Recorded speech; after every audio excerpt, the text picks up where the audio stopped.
အဲ့လိုဆောင်းလျှောက်လာတယ်ပောတက္ကာကိုကျွေးမွေးခဲ့တယ်ဣမတ္တလောကတ္တဓာတိတာတော့ဒီလောကကြီးပြတ်တယ်လာခွင့်ပြုတယ်ဒီကျေးဇူးသုံးခုအကယ်၍မိဘကလာခွင့်မပြုဘူးဆိုရင်လူဖြစ်ကုန်မဖြစ်ဘူး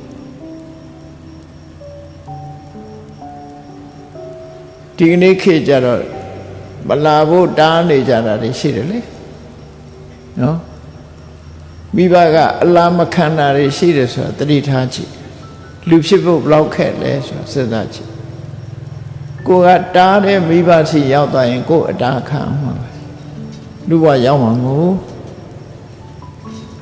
အတားခံရလို့ကြော်ပြီးတော့ရောက်လာလို့ရှိရင်တော့အမိုက်ပုံးနဲ့ရောက်သွားတာတွေတောင်ရှိသေး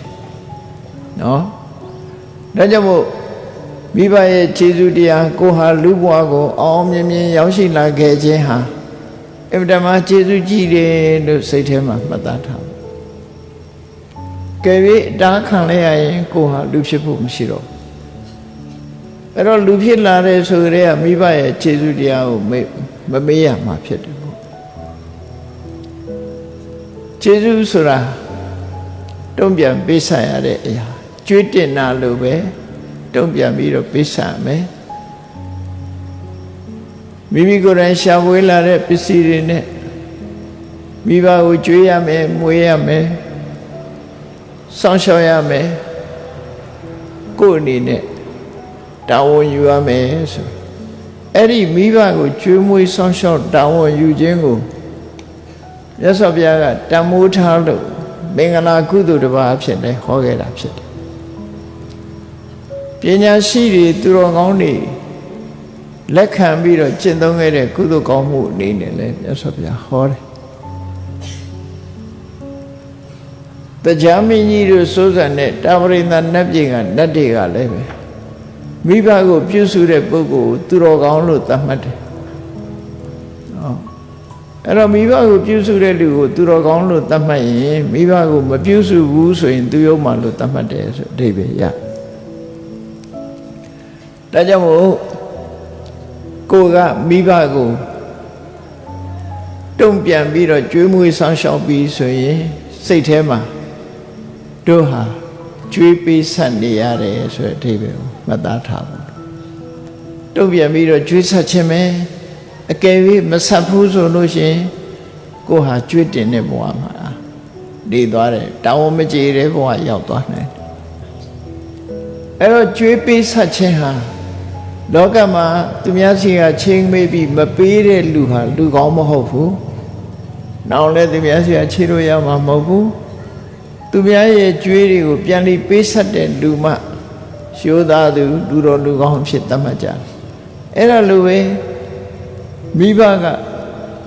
ကိုပြန်ပြီးတော့ကျွေးဆက်တဲ့အနေနဲ့ပြုစုတဲ့ပုဂ္ဂိုလ်မှလူတော်လူကောင်းလို့သတ်မှတ်မှာဖြစ်တယ်မိဘကိုပြန်တုံ့ပြန်ပြီးတော့ကျေးဇူးမဆက်ဘူးဆိုရင်ဒီလူဟာလူကောင်းမဟုတ်တော့ဘူးကြောင့်ကျွေးဆက်ခြင်းဆိုတာလောက်ရမှာဖြစ်တယ်ဘဝမှာကိုယ့်ရဲ့ရှင်သွေးသားသမီးတွေကိုပြုစုဆောက်ရှောက်ခြင်းဆိုတာလေလုံးရမယ်လို့တစ်ခုပဲကိုယ့်ကိုဆောက်ရှောက်လာခဲ့တဲ့မိဘတွေကိုတုံ့ပြန်ပြီးတော့ဆောက်ရှောက်ခြင်းဆိုတာလေလှုပ်တင်လှုပ်ထိုက်တဲ့ကုသိုလ်တစ်မျိုးပဲကိုယ်သားသမီးကိုကိုကျွေးတာဟာကုသိုလ်မရဘူးလို့ဒီလိုဆိုတာမဟုတ်ဘူးကုသိုလ်ရတယ်ကိုယ်သားသမီးကိုကိုကျွေးမွေးဆောက်ရှောက်ခြင်းကကိုကကျွေးသေးချတဲ့အနေနဲ့လှုပ်တင်လှုပ်ထိုက်တဲ့လုပ်ငန်းကုသိုလ်လုပ်ငန်းတစ်ခုပဲကိုမိဘကိုပြန်လီပြီးတော့ဆောင်းလျှောက်ခြင်းဟာလည်းပဲလှုပ်တင်လှုပ်ထိုက်တဲ့ကုသိုလ်ကောင်းမှုတစ်ခုပဲဒီတဲ့အပြင်ဒါနကောင်းမှုသီလကောင်းမှုမိဘခြေဆုနဲ့မဆိုင်ပဲနဲ့ကိုရင်ထဲကတရားတရားစေတနာစွမ်းအားတွေနဲ့ဒါနကောင်းမှုလုပ်တယ်သီလဆောက်တည်တယ်ဆိုအဲ့ဒါတွေကြတော့ရွှေအိုးမြုပ်နှံတယ်လို့တန်တရားခရီးမှလည်းပဲအရေးတကြီးကတော့ကုသိုလ်ကောင်းမှုမပြုဘဲနေမရနိုင်ဘူးကုသိုလ်ကောင်းမှုပြုရမှာဖြစ်တယ်ဆိုတာကိုမသားဖို့လိုအပ်တယ်ဒီအဓိပ္ပာယ်တွေက မြတ်စွာဘုရားဟောကြားတဲ့ဇာတကအဒေသနာမှာလူတွေရဲ့ယင်ထဲမှာဆွဲသွားအောင်ဇလံလေးတစ်ပုဒ်နဲ့မြတ်စွာဘုရားဟောခဲ့တာသင်္ကန်းစာပေးခဲ့တာကျွေးသစ်ပေးခြင်းဒါသာသမီတွေကိုဆောင်းလျှောက်တာကျွေးဟောင်းပေးဆက်ခြင်းမိဘကိုကျေးဇူးဆက်တာရွှေအိုးမြုပ်ခြင်းကုသိုလ်ကောင်းမှုလုပ်တာအဲ့ဒါတန်တရားစီးပွားကုသိုလ်ကောင်းမှုများလို့ဆိုတာဒီသုံးခုကိုပြောတာနော်